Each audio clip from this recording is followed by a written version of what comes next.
Welcome to the April 20th meeting of the Rotary Club of South Jacksonville.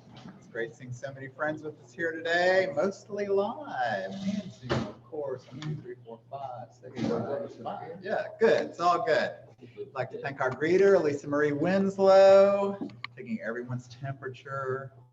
Good job. Did everyone close their eyes, Lisa Marie? Yeah. Why is that? I think that may be the temperature taker. I don't know. She's holding a gun. I think they're afraid. Huh? Yeah, really. I know. It's all good. Oh, That's a long way. I know. Yeah, that's a long way. Bill Trayer, pledge and prayer.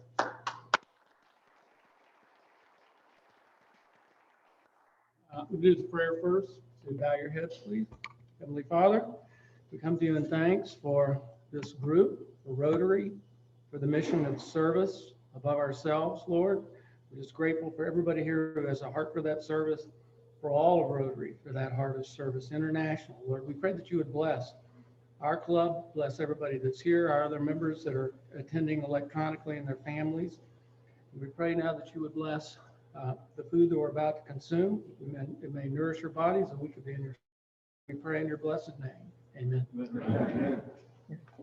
With gusto, I pledge allegiance to the flag of the United States of America and to the republic for which it stands, one nation, under God, indivisible, with liberty and justice for all.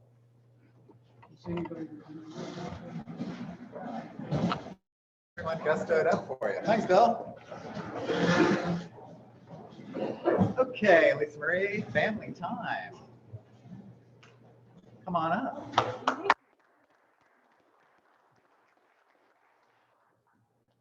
All right. I have the pleasure on behalf of Christy of doing our family Rotary update today. I'm a little bit more prepared than I was last time. So Miss Martha Barrett is celebrating 23 years with Rotary on April 21st. Congratulations.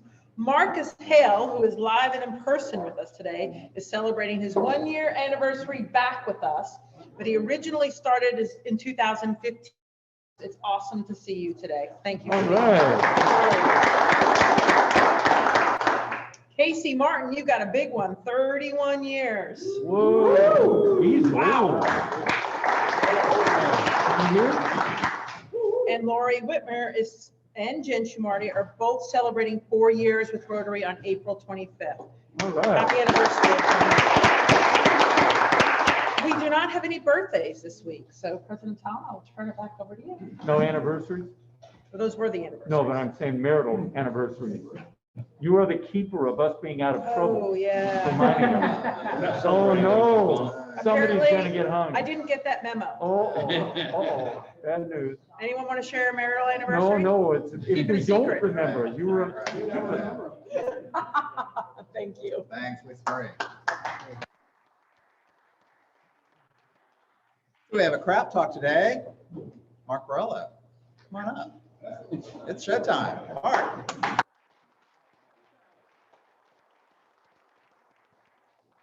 at the end. No, it's now. Thought I'd have plenty of. I can do it in 2. Great. All right, craft talk. So what my job is, I'm a circuit court judge.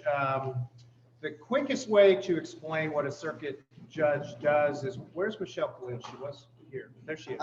She's heard this before because when we were both running at the same time, like 8 years ago, you have to give this really quick speech. Circuit judge can take your child, take your house, and take your life. All right? Those are the three things basically that a circuit judge can do. And basically what that means is that circuit judges handle civil suits over $30,000. So that can include your house. That could also happen in a family law case. They handle family law matters, which could involve taking your children. And in criminal matters, handle felony cases, which can involve the death penalty. So those are the three. When I would want to scare people into voting for me, that's what I told them. It does. Basically, there's a couple different ways that you can get to become a circuit judge, and you've really got, in the club, you've got the different ways. Michelle and I both ran in 2012 for our offices. Judge was appointed, that's probably how most people get to the bench, is by the appointment process. And Robert Harris, are you still on the nominating committee? Are you the chairman? Next year it's going to be the chairman. So, and I'd say probably 75% of the judges get there through the appointment process, and then the other 25 through the elected process. And I was reelected without opposition in 2018. Before that, was a prosecutor for 25 years, came to Jacksonville. I was born and raised in South Florida, came to Jacksonville to work for Ed Austin, who Robert worked for, and Crystal, and I think that may be it. So then, of course, for Harry Shorstein and Angela the last few years. So, I got 1 minute left. You're good. Tell us about your family. Am I good? Married to my lovely wife for 32 years. We have 4 children, and my daughter, who is an assistant state attorney, is expecting her first child in a couple of months, and a son who's an attorney with, who is he with now? I can't remember. A memorable. Oh, it's Rogers Towers. Gary, who's he? Gary, who's he with now? What firm is it? Smith Gambrell. That's right. Exactly right. And then our youngest is in Tallahassee. I really just drew a blank there. And our youngest is in Tallahassee. So that's me. That's it. Appreciate it. Great.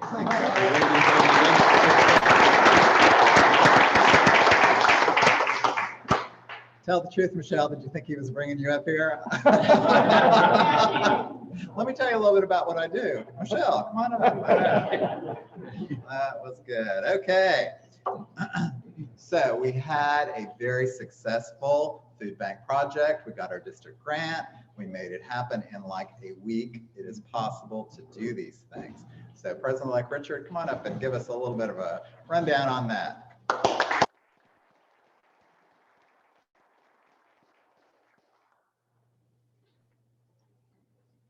Thank you, President Tom.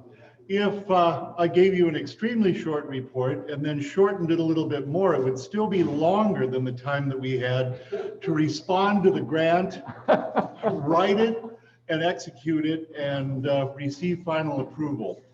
It was quite an adventure. About 2 weeks ago, maybe, yeah, 2 weeks ago, I read an email saying that the district grant committee was offering some last-minute grant money, and President Tom advised me to put together a committee, and those people would be the people that helped run the last food pantry grant operation, B4, Lori Whitmer, myself, and Bill Langley. And they did a super job of putting together the grant effort, of assembling the food. The rest of us, all we had to do was show up at Winn-Dixie last Thursday, put the food in our cars, and deliver it to 3 area food banks who pronounced our food better than what they were usually getting, and we're extremely thankful. Thank all of you for supporting this effort with your donations, and we had a great time. Thank you.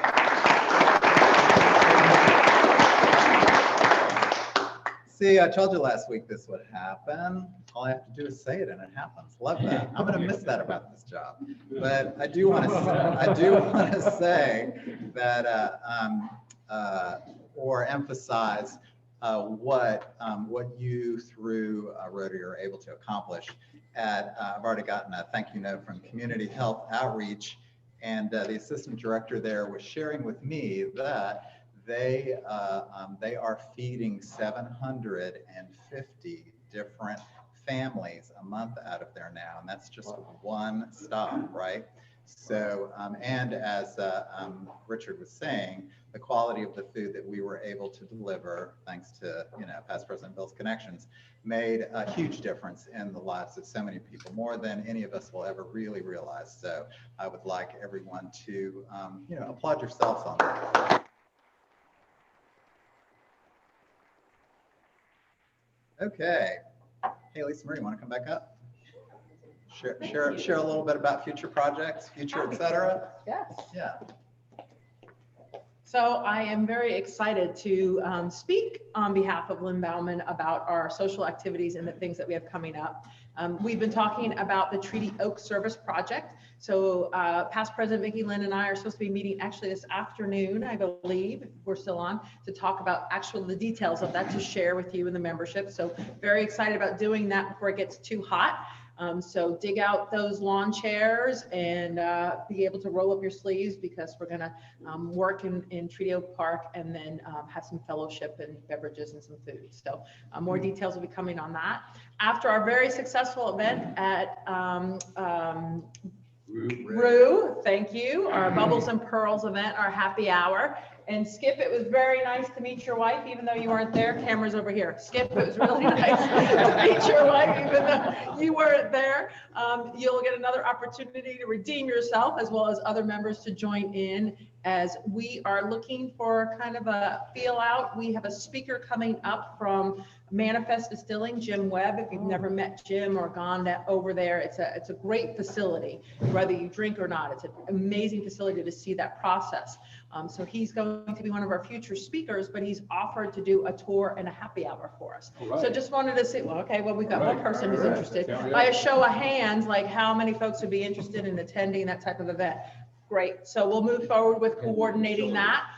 We'd love to encourage everybody. It's a big facility. If you haven't been there, we can socially distance like we did at Rue and continue on. And President Tom is giving us on the social committee kind of the go ahead for fast forward. And so we're trying to put as many activities on the agenda as possible before the end of his presidency. And hopefully we'll have some more details for you about an upcoming fundraiser. And considering what we can do in a week's time with a grant, I'm sure that we could put together a phenomenal fundraiser before the end of his presidency. So thank you. Anything I left out? I don't think so. All right, awesome. Thank All you. right. Sounds very tempting.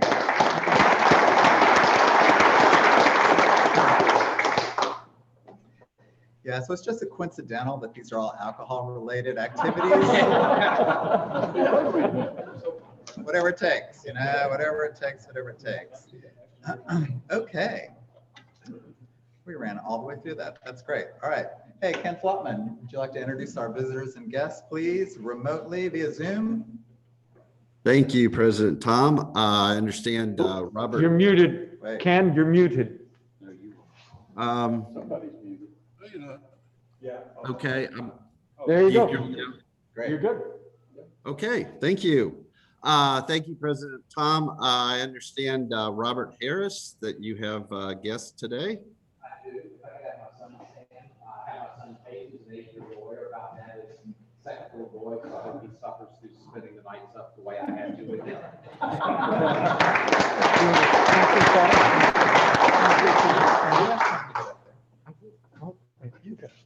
Okay, and I understand Steve Madden has a guest.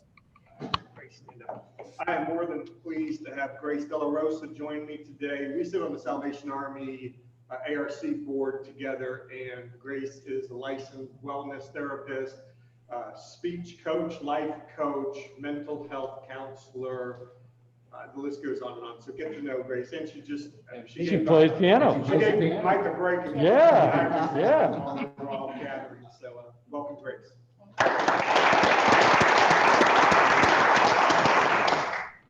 And I understand that B4 has a distinguished visitor as well to introduce. We actually have Ed Lombard, Westjax Area Governor 2. Looking forward to working with y'all next year. Thank you.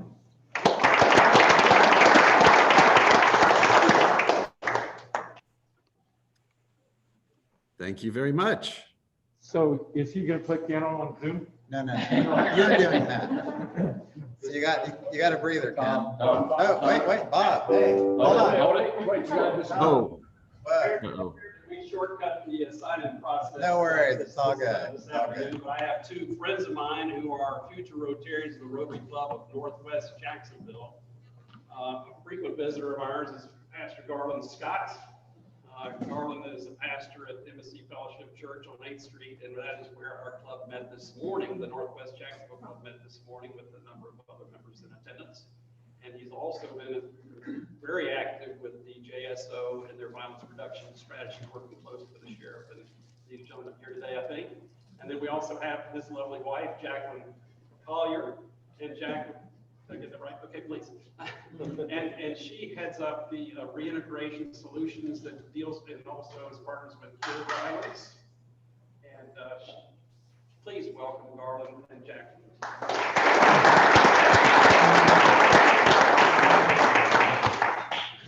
Yes, And Robert. also, Director, you can stand up. We have Director Bruno, who is a 25-year veteran of the Jacksonville Sheriff's Office. For purposes of those that don't have to work on the other side of him regularly, he's sort of third in command with 5 other directors. If you would, he's, as I said, a 25-year veteran, but for 5 years he served as a director with Mike Williams. And the most interesting part of the resume is the time that he spent in the FBI Academy and became a bomb expert. So if you see him riding your neighborhood, it's not a good thing.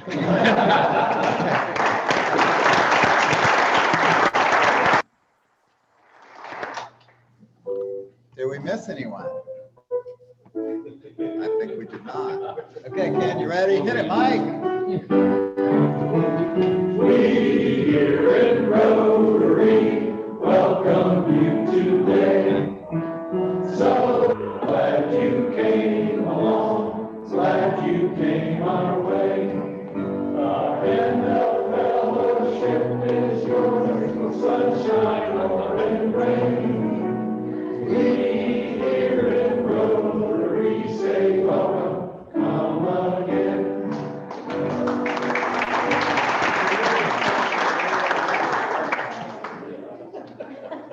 Hey, Parker, did you watch that?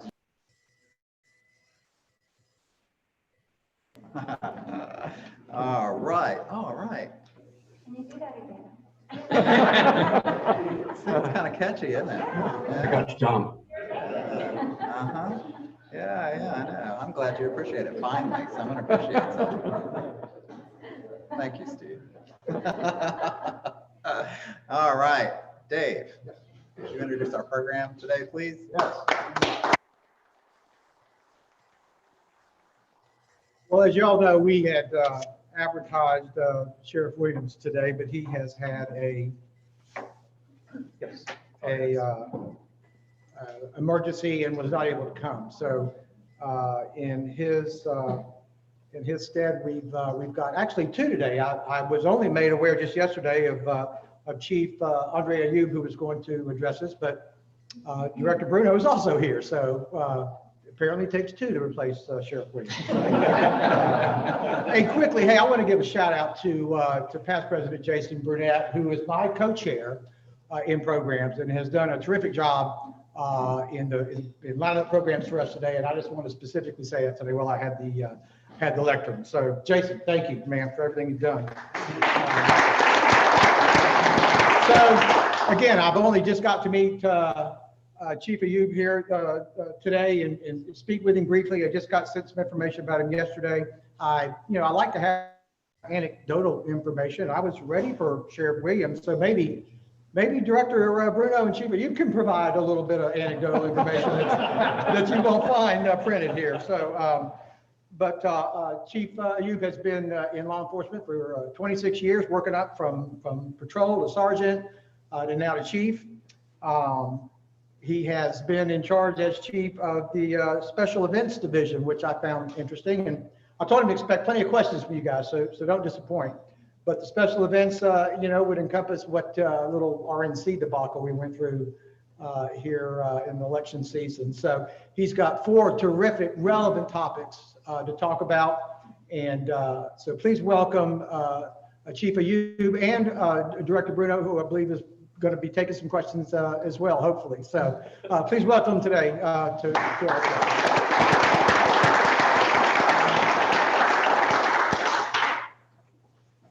Good afternoon. So when I told my wife I was coming today to speak, she always gives me this bit of advice. Andre, do not make jokes. I have a tendency of joking around. I think Director Bruno knows, he's known me majority of my career. So I like to loosen up, especially in this environment, to have a good time and discuss important topics. I know we're in church, so I can say this, thank God, because I had a 30-slide PowerPoint that we were gonna put up, and I think you guys would have killed me if we were talking prior to this. I was like, I got a slide PowerPoint, we can say, I was like, just talk about some important topics.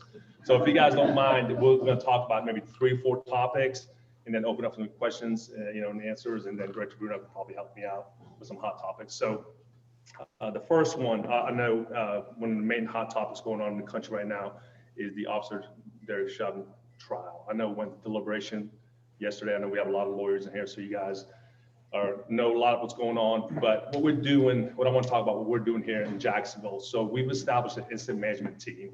What that does, we use it for special events. We use it for hurricanes. That's a collaboration with the mayor's office, the fire department, a JSO, traffic engineer. We all meet frequently on a daily basis, and we collaborate. We talk about objectives. What are some of the hot topics? How do we prepare if we have rallies, protests, even if they're peaceful? How do we prepare in Jacksonville? So we started that last week. We meet on a daily basis. And rest assured, there's no intel right now that we have anything that's going on in Jacksonville, but that's a good thing. We can't wait till we get information and start putting teams together. So we're way ahead of the curve on that. We're meeting, we're discussing it, and God willing, nothing happens in Jacksonville. If it does, we're prepared. And I think Sheriff Williams said it well back in May. Listen, we're here to support First Amendment rights to peacefully rally and protest. But once that first stone is thrown, that's when we get involved. And that's an incredible stance. Obviously, you look at Portland and other places, they don't have that collaboration between the sheriff and the mayor. We have an awesome sheriff and the mayor that see eye to eye on that. So we're working hand in hand with all the agencies. I think we're in good posture right now. Second topic I want to talk about, e-scooters. Is anybody here for like the e-scooters? Okay. So if you guys don't mind, there's a couple points I want to talk about with the municipal ordinance, how it was brought to light to us.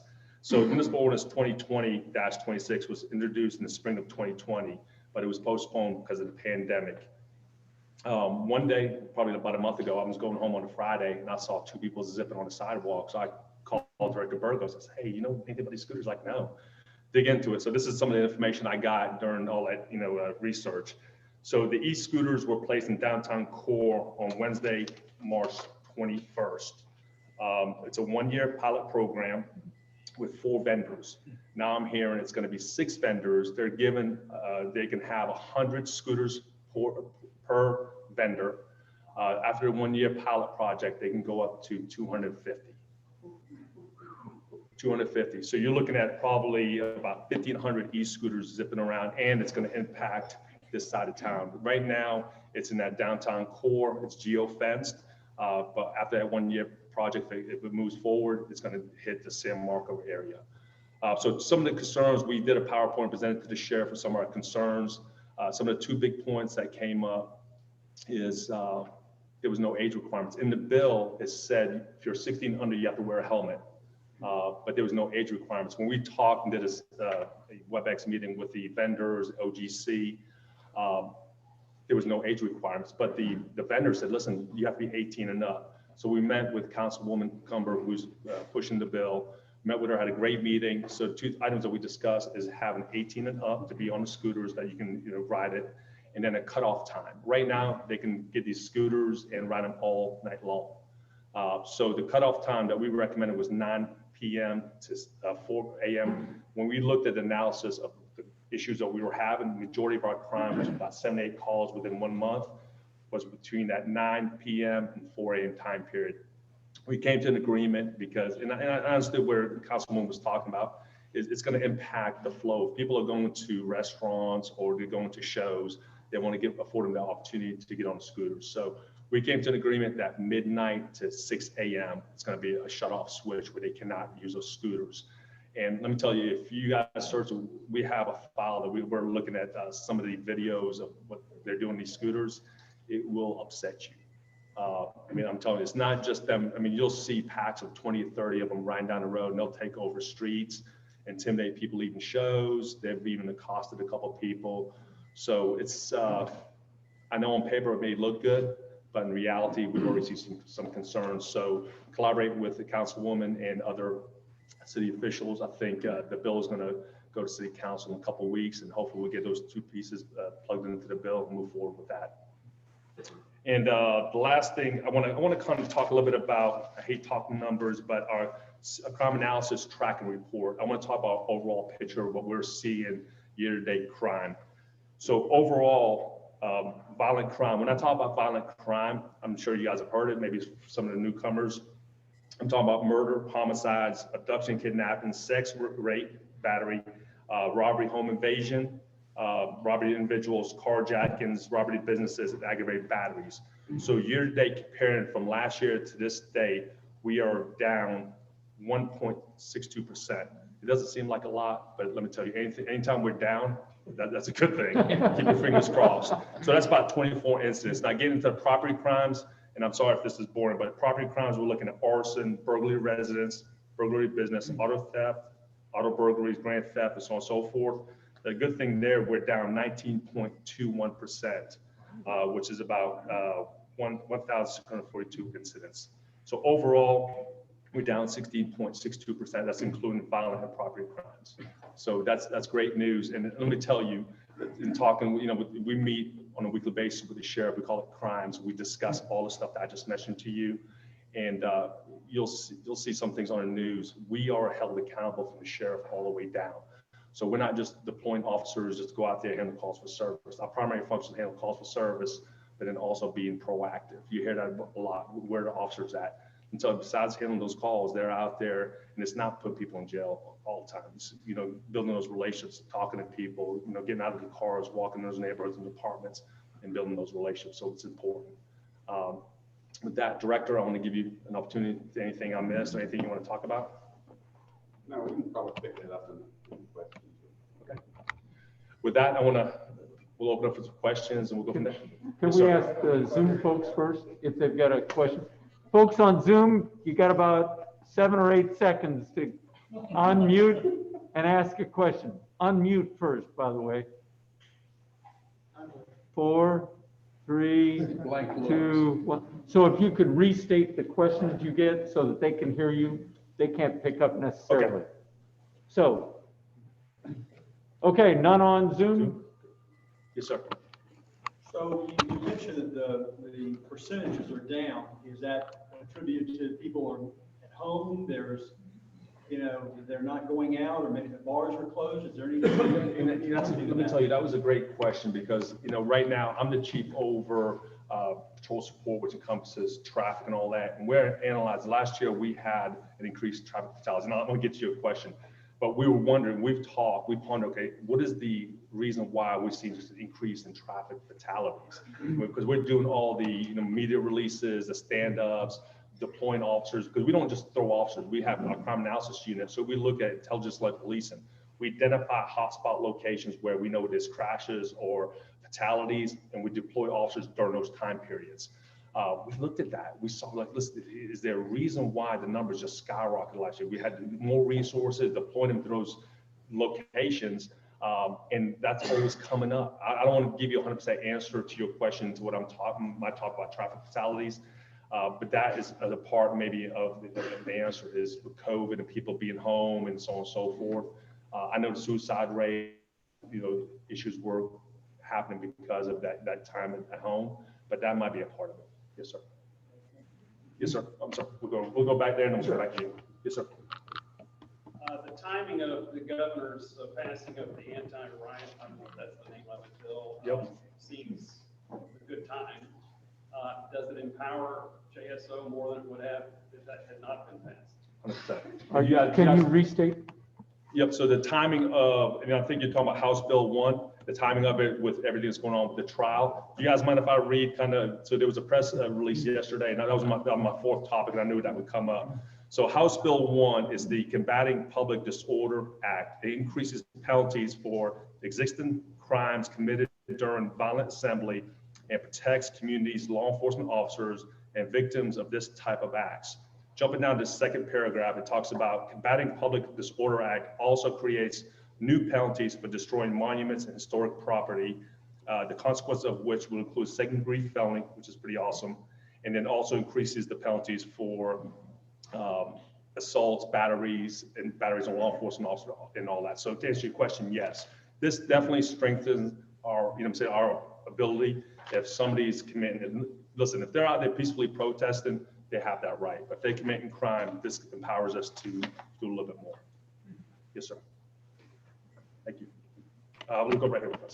Yeah, thanks, Steve. So a couple of questions, actually. So what traffic laws apply to these e-scooters? Is there anything they're exempt from or that are also maybe added to for them? Or is it just willy-nilly running around these things?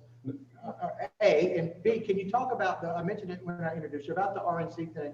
We talked about that. I found it interesting what you had to say. If you can share some about how that went down. Okay, so we'll talk about the traffic laws that are around rallies, protests. That's really it's easy, but it's complicated. There is a lot of times if we know that there's going to be a protest rally, we have our intelligence detectives, our crime analysts will, on Facebook and all these other social media platforms, they will identify that there's going to be a rally at the Duval County Courthouse. Our goal is our intelligence detectives will try to reach out to that organizer and talk to them, figure out, hey, listen, what's your goal? Are you guys going to be at the grass lot in the Duval County Courthouse? Do y'all plan on protesting and rallying and moving, so on and so forth? If so, we talk about permitting and all that stuff. And they do. I mean, usually, if it's one of those organizations that wants to be peaceful, but just they want to have a voice, they work with us. Now, on the flip side of that, we've had a lot of organizations that want to instigate a response from law enforcement. So if we have, and I've been doing this since I was assistant chief down in Zone 1 in downtown area, and dealing with these rallies, they're always going to go mobile. They always wanted to instigate some type of response from law enforcement. So if we know, we see them, because we have drones, we have air unit, we have people watching. If we know they're about to go mobile, we already have a traffic plan. So now for Duval County Courthouse, James Will Johnson Park, usually the previous Hammond Plaza, we know where they conjugate. We have traffic plans to put lead and tail vehicles behind those individuals, and we'll shadow them with bike units and all that to get them from point A to point B safely. But we also have a script that we read and we record it to make sure they understand that, listen, anytime they commit any type of criminal act, and if they stop in the roadway and impede traffic, we read it again. We have OGC and our legal advisor that are on scene with us that are kind of, listen, this is what's going on, and they direct and giving us guidance legally on what to do and what not to do, and all that's recorded. So when we've had to put hands on them, and we're recording them, we go to court, all that's there. So yeah, but we give them a little leeway. That answers your question. I mean, yes, the laws are there, but if we know, listen, they're trying to go around the courthouse, to walk around Hemming, to get back there, we'll give them a little leeway, even if they're, impeding one lane of traffic. Let them, as long as they're peaceful, that's the goal. Does that answer your question? Yes.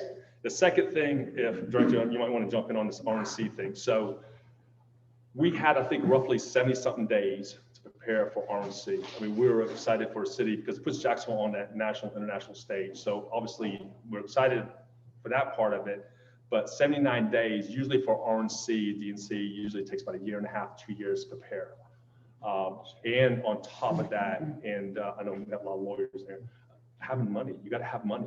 You got to have money. And I didn't listen, I love logistics, and my son's in logistics in the Army and all that. So I love that whole piece, because everybody wants to have the sexy jobs, being out there putting people in jail. But the logistics part of an event keeps it going.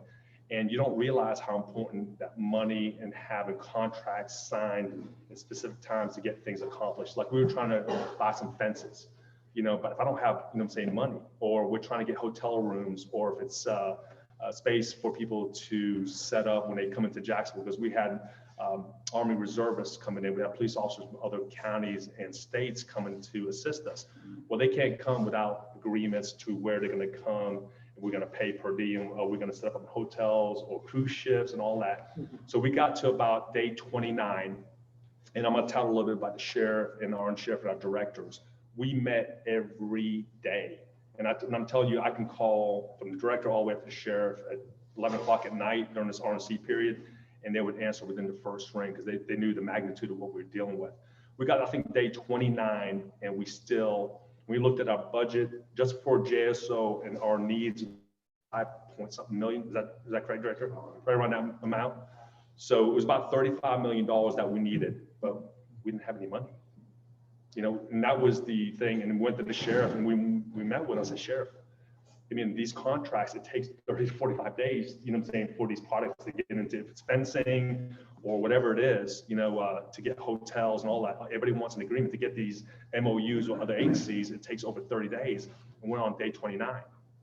You know, and if you have protesters coming in and we're trying to collaborate with Secret Service, you had 5 different organizations, and I'm venting to you guys, I hope it's not recorded. So outside the jail, so director told me to shut up if I'm going too far. So we had five organizations with Secret Service, White House staff, and RNC and all that stuff.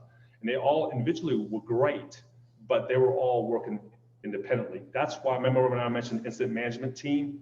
We use incident management team, it manages an incident. You have people that have set roles and they all report up to an incident commander or unified command. With this RNC, you had 5, excluding JSO, that they were all doing, they would have meetings that were operationally sensitive and they weren't including me into tactics and all that. I'm like, Sheriff, they're making decisions on tactics and they're not including the people that are gonna enforce these tactics. So it didn't make any sense. So it was a little bit of frustration. Is it okay for me to say that?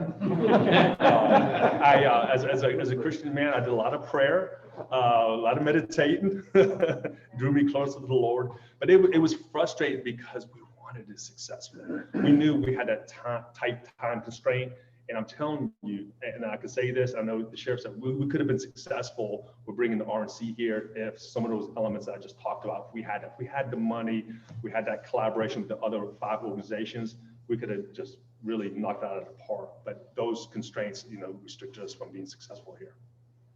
Yes, sir.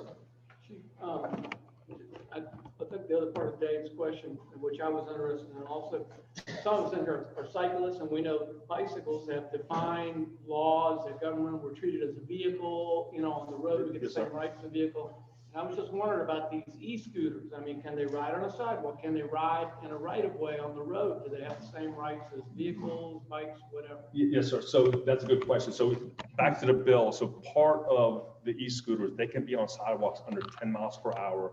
And when they're on the street, they have to abide by all the vehicle laws. So they have to stop at red lights, they have to stop at stop signs and all that. But that's another part of the problem. You know, to answer your question is they're not. When you watch these videos, they're packs of 15, 20, 30, and they're running stop sign, red lights, they're all over the place. They are. So, and I don't have, and honestly, when I brought this, I had all those statutes and municipal ordinance that we do enforce. But yeah, they're violating everything. I mean, you'll have a few handful of people during the day that are law-abiding citizens that are going from point A to point B, if it's on lunch or whatever it is, and checking them out. They're doing it lawfully, but at night, that's the issue. You know what I'm saying? When individuals are coming down here and they're taking advantage of that resource and they commit crimes or just intimidate people.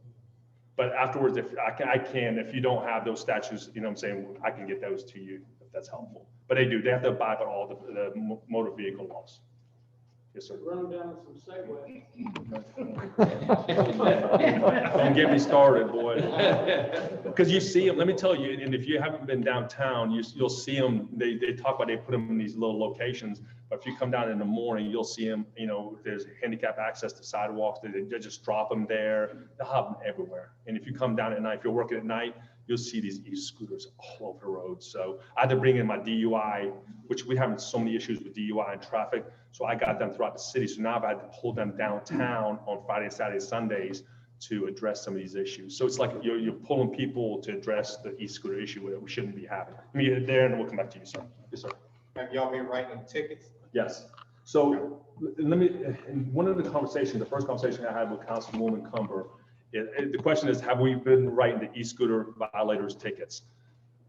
And director, and you can tell me if I'm, you know, but 26 years of law enforcement, we always want to information share and get that information out. If it's through our social media platforms or doing stand-ups, you got to educate the community on, to your point, what are the laws? You know, you got to abide by the bicycle or traffic laws, so on and so forth. That was never done. They just dropped, what I just read you is when they dropped, I think it said March 3rd, they just dropped those e-scooters out. They never collaborated with JSO or anybody. They just dropped those e-scooters down there. So we met with them. We said, listen, guys, you guys got to start having some kiosks downtown somewhere, start having some, some pamphlets and start talking to members. I think only one organization did that. We started pushing something through our social media platforms, our PIOs, started, hey, you can do this, you can do this. We're waiting for the bill to pass with the age and the time periods. And then we're going to push out, we already have some scripted messages that we're going to push out through our PIOs. And usually people, we'll tag those and push those out too. Yep. So good question. Yeah. But we've been writing them citations, arresting them, giving verbal warnings. Some people just don't know. I mean, to your question, some people just don't know, hey, I'm supposed to stop, on, at a red light or stop sign. So they're having a good time. They're just rolling. Well, our job, ladies and gentlemen, is not to go out there and hit people with tickets and put people in jail. Our goal is to kind of have that verbal conversation. If they're respectful and they understand what we're doing, just educate them on the laws and let them go on their way. Now, if they do it again, shame on them, and then most likely they get the ticket. Yeah, but I didn't know. Sorry, go ahead, sir. Yeah, I think, because I didn't know that you could no longer talk on yourself. I knew you couldn't text and drive, and I got pulled over, but he just gave me a warning. He said, yeah, they passed it like last October. Yep. Yeah, I didn't.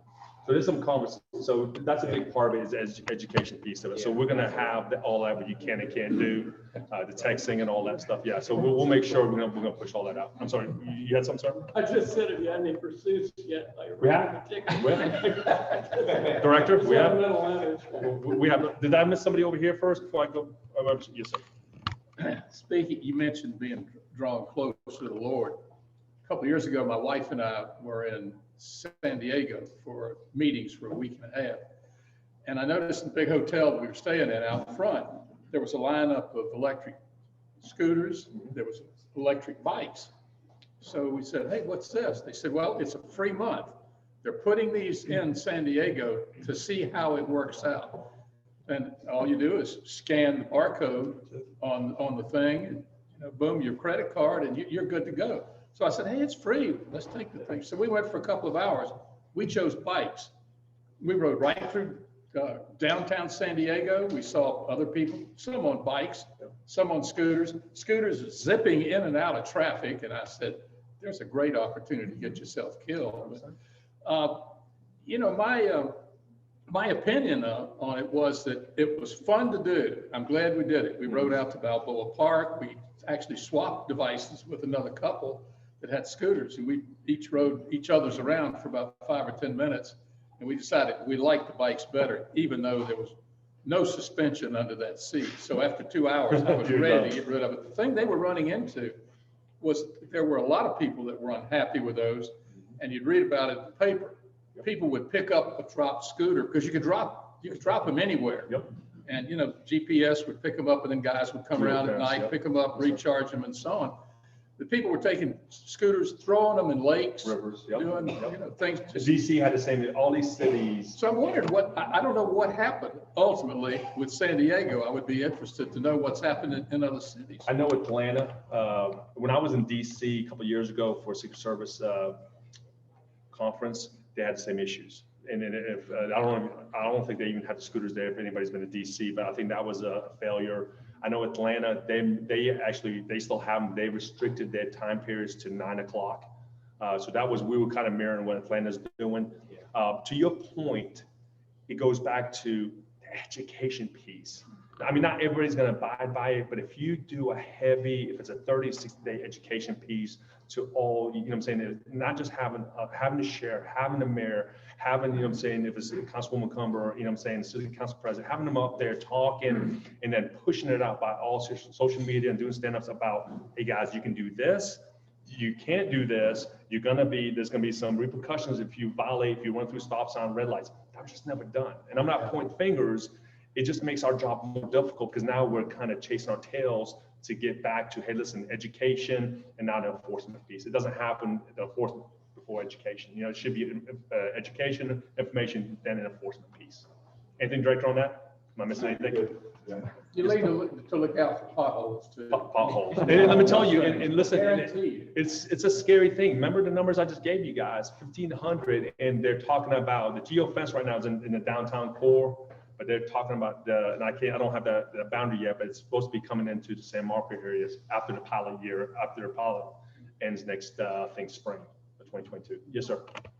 So speaking of Atlanta, they call them birds in Atlanta, and I've ridden on them before. Now, I know one thing they do, and maybe you mentioned this, maybe I didn't pick up on it, but depending on where you are, it controls the speed that you're going. It does. They can't, it's up to the vendor and that relationship. They can control it. So now ours is 15 on the roadways and 10 on the sidewalks. Okay, because I know the belt line is a big thing in Atlanta, and it controls like 6 miles an hour, and Yep. all of a sudden, when you get to certain areas, you go up to 15 miles. So these 4 vendors that we talked to were very accommodating because they wanted to be successful. It's money. It's all about money and revenue. So anything we threw at them, they're like, yes, we can do this, we can do this. So even we were having issues in garages. If it was somebody, you know what I'm saying, scratching up cars, some of these scooters get in the garages. So now with that geo fence, they get into the garage, it shuts them off. And it's a kill switch and they fall down. So they control speeds, they can control, place. But what's happening is they're finding them now in different areas of the city, people just taking them and dropping them off and all that. So we're still trying to work on some things about, but once again, I have to reel myself in. We're there for public safety, and one thing the sheriff, and it sticks in my head, sheriff said, listen, we're not owning this. We are, the public safety piece of this. If it's Councilwoman Cumber and DIA, they don't want spearheading this. They own this piece. We can support, this venture by public safety. And the other thing I had, you mentioned on the cell phones, I know you can't text. So what's the law now? Yes, so it's texting. I think you said talking, but it's texting. Director Craig, has that changed? What you can change is now a primary offense. Texting. Well, right. So the biggest thing that has changed is the primary offense. Before, it wasn't a reason to stop. It could be a secondary offense.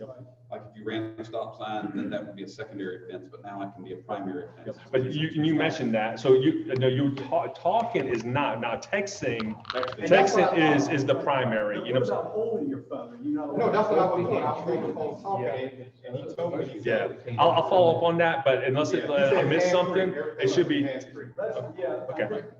I'll verify that. Yeah, he said it passed last October. That's what he told me. Yeah. Yes, sir. I'd like to have a general idea of what the compensation for a Jacksonville police officer is from the rookie to the chief. Director, do you know that? Just the range. So we're starting around 32. There's a lot of things that impact that. Sure. Shift differential and some other things. So our starting salary is around 32.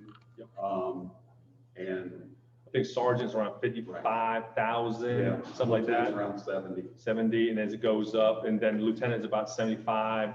Then assistant chief, it's changed, but I think assistant chief is around 107,000, and then a full chief, I think is around, I think we only have 12 full chiefs. I think that's around 113, 114,000. That strikes me as pretty reasonable. I'll talk to you offline.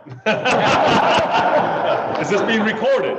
It is being recorded. Hold on, guys, hold on. I tore my ACL fighting somebody a couple years ago. Hold on. We'll talk offline. I don't know if he's a lawyer, but we'll talk later. You're not trapping me. You're not trapping me. He's in a state. We're in church. You almost made me cuss. He almost made me cuss at him. Pastor, can you talk to him, please, sir? I need a godly man to talk to him real fast. You had such a serious face too. I was like, man, is he trying to back me up in the corner right now? I wasn't dead, yeah. I just had my 3rd child, man. Come on, man. Help me out here. Mark, come on. I need you. Let's go ahead. Yes, sir. Along the same lines, Chief, secondary employment, explain that to everybody. Yes, so we are allowed, and when officers are off, you're allowed maximum per day, Director, please jump in, and that was one of my units. You can work maximum 16 hours. So it's the secondary employment, which we have a set rate for secondary employment. So the minimum rate is $33 an hour for an officer, and then for a supervisor, it's $36 an hour. Now, overtime is different. Now, for like safe school and say for like the Gate River Run, if the officer is getting paid overtime, that's the officer's time and a half pay. So if he's making $33, it's time and a half of his pay for however many hours he works. Now, there's set amount of hours that he could work per day, which is 16 hours max, unless there's some type of emergency that's approved through a supervisor. And then monthly, isn't it 108, 120? So 120 hours max a month that you can work, unless you take leave. If you take leave, you can work over that 120 hours. This is private employment. Private employment, yes. Yes, for patrol car as well. Yes, sir. Yes, sir. But it goes through you got to do applications. So I know we were talking about, the Epping and different locations. So if it's secondary employment, not overtime, like at a city venue, you got to fill out an application, and it goes through that whole process and the budgeting piece of it and all that stuff. And there's an agreement. Say it again? There is a division within the sheriff's office. Yes, sir. Call. 100%. It's called our secondary employment unit. So can you restate that? Yep. So is there a specific unit within JSO that handles private requests for off-duty officers? And yes, there is. It's our secondary employment unit, and that falls under our special events division. Now we have a special events unit that handles all the special events stuff, which is a little different than secondary employment. Yes, sir. We'll go right here. Yes, sir. One, thanks for being with us today. Two, could you talk a little bit about if there's an incident in another part of the country, the Minnesota thing or Portland thing or this, that, and the other thing? Yes, sir. Does it, and excuse my ignorance, I mean, I'm part of this community, but I'm not part of every aspect of the community. Does it create a heightened surge? Say, like the George Floyd incident. 100%. Does it stir a reaction out of the Jacksonville Black population? And how is that relationship between the JSO and the Black community? Is it good? Is it bad? Does it go up and down based on these events? And are the officers feeling the love, or are they feeling the national headlines? So let me say that, and Sheriff, I'm gonna go back to Sheriff Rutherford, and you want to answer first? Yeah, Go ahead. I'll touch it. Okay. So, and the reason I'll touch it is because you kind of hit a global perspective. So the question is, when there's a decision that's made really nationally, is what I'm going to use as an example. Because if it's a regional, if there's a decision that's made that's regional or local to some other jurisdiction, then it doesn't ripple out. If you stop and think about kind of throwing a stone in a pond and how it ripples out. Things like the George Floyd and other decisions, it across the country. Every community feels it. Some feel it more than others. But when we have those situations coming up, he talked about it earlier, when you have the incident management stuff, we're always monitoring as a city, not just as an agency, but as a city, looking for things that are going to potentially impact our community. When it does, we start having conversations locally, but really globally, as far as what do we need? What resources do we need? What do we need to line up? What kind of teams do we need to stand up and establish? To handle these types of situations, you're always better off to have some level of planning done and things in place before any ripples that come to you. If you start feeling the ripples and you're trying to stand up the teams, it costs you twice as much. You miss something in your planning or whatever. So we're always trying to put it together on the front end. The good news is a lot of these plans are very similar. You just kind of grab a piece of this one, a piece of that one, and start putting them together. I mean, whether it's the George Floyd or when we had the Michael Dunn trial here and the Zimmerman trial down south, all of those things, those plans are very similar for what you're going to need in response. And so we just put them together. I mean, the Florida Georgia game every year is the same thing, except for last year. But overall, we put plans together and go with it. But on all of these national decisions, we feel different communities will feel more than others. I mean, we're very, very fortunate locally to have the amount of support that we do. Yep. And that is because the sheriff meets with community leaders from all over the spectrum to have the conversations on the front end. We don't wait for something to boil over to bring people in and start having those conversations. So, all of the goodwill that's poured into the cup early on, we benefit from that. Right, before we go on to the second question about the religious part, just to add that, give you an example with George Floyd, what's going on with the shopping trial. Once we get information, when I was the chief over special events and emergency preparedness, if I get in with director, he hit the nail on the head.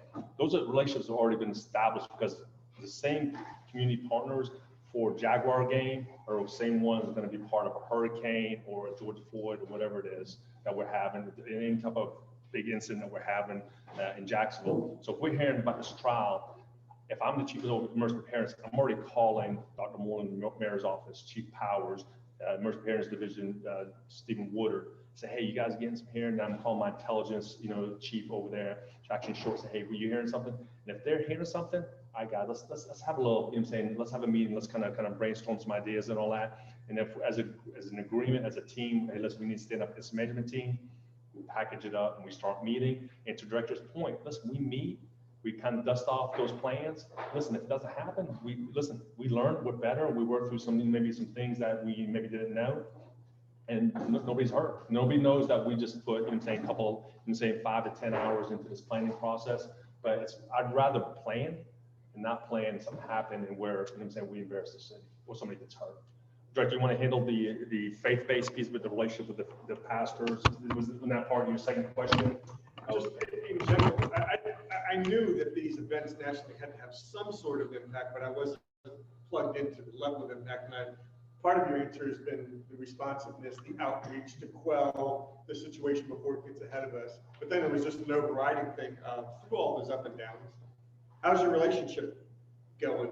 Rank and file a JSO with the community, with the Black community. Could you come toward the front and that way they can hear you real well? Sorry. This is not podium. This the whole time. Yeah, he really, he asked me, me. he whispered, can you get him up here? I'm trying. This the whole time. So I'm gonna go ahead and say it. I know you said don't make jokes. If we ever host an RNC, he's got great plans already. Seriously, and since you're talking about planning, I mean, you can put this all together pretty quickly on paper in the conversations. It's getting that ball rolling, getting the staffing, he talked about the money. All of the money was tied up in Charlotte. That was the challenge, is trying to get the RNC and the funding sources from the federal government. It was all earmarked in Charlotte. We had a plan. We knew we needed over 2,000 police officers from all over. See, that's the funny thing. When you really start getting into the nuts and bolts of the RNC plan, and I will get back to your faith base, I promise, but we were really slowly getting painted into a corner, and the sheriff did a great job of managing that pressure, kind of like a pressure cooker, if you will. But we knew not just JSO is 1,800 sworn, roughly. We knew we needed 2,000 above what our staffing levels were from all over the state. And in the middle of a pandemic, you're asking sheriffs that we knew going into the pandemic, watching New York, who was in front of us, they knew their break point was 35% of their troops infected. They were at one point in time 20%. So we're asking sheriffs, hey, listen, you may have officers or deputies that get infected. Can you send me a couple hundred? And so we're asking for 2,000 across the state, no way to reimburse them for the cost. They're worried about their staffing. And so there's some real challenges, but we had a plan. We just didn't have a way to beef everything up. Where do you house them? Jacksonville's already short hotel rooms.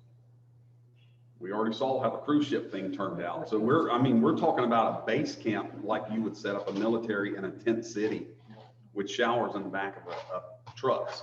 We've got a plan. It's not super good. We just don't have the funding. It was good. So he's got a great plan for an RNC if it ever shows up. That's why I made that part. It was a great plan. and he worked. Why? Who told him to come up here?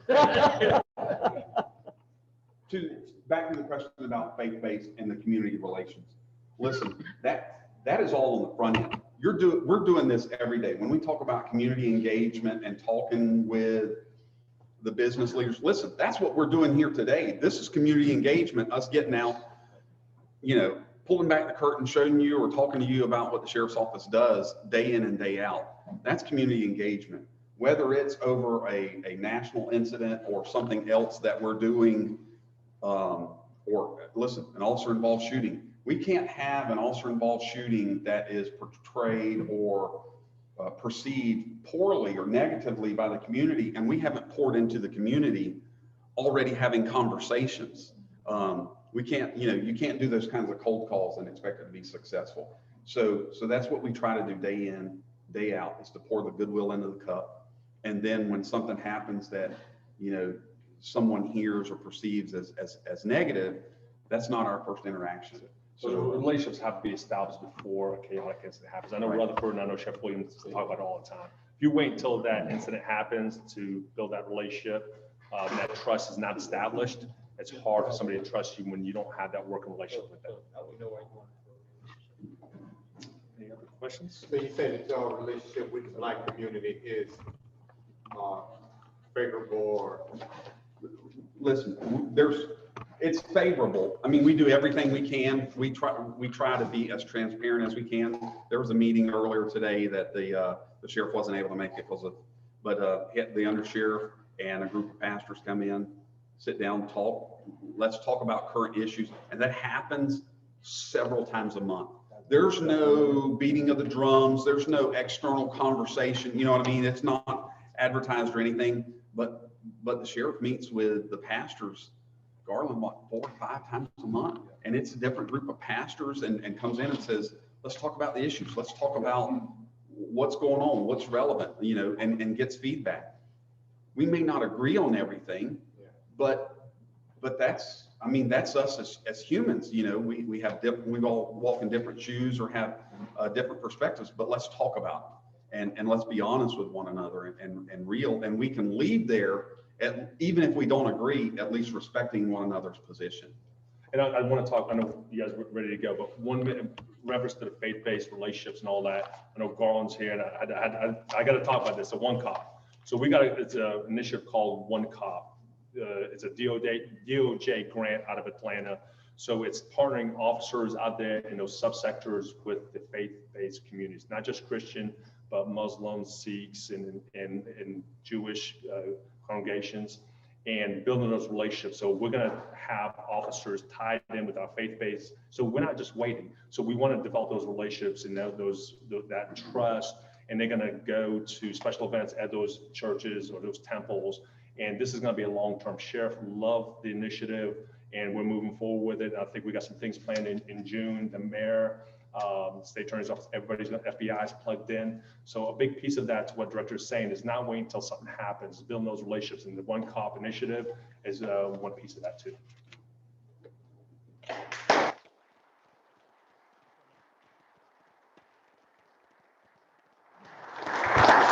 Director, as a thank you, will be making a contribution in your honor to the Rotary Foundation portfolio. Thank you so much. Thank you for having me.